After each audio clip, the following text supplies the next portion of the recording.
let's continue our conversation with Michael, who's still with me on set. Michael, you were listening to our conversation with Yusuf, and I want to ask you sort of how influential still is the FETO organization?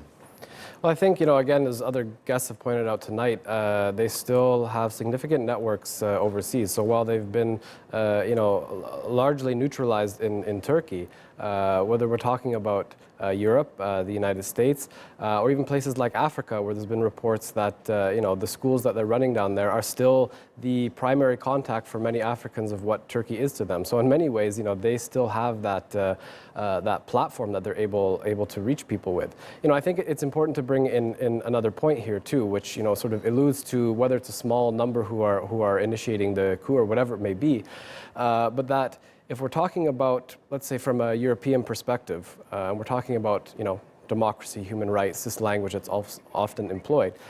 I think it's really important to use this example to point to the importance of having strong and stable civilian-led institutions.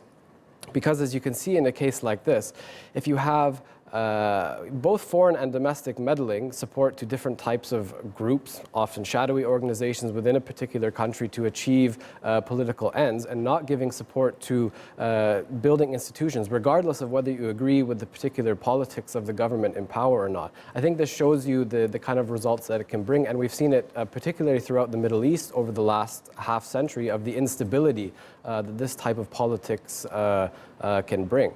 Okay.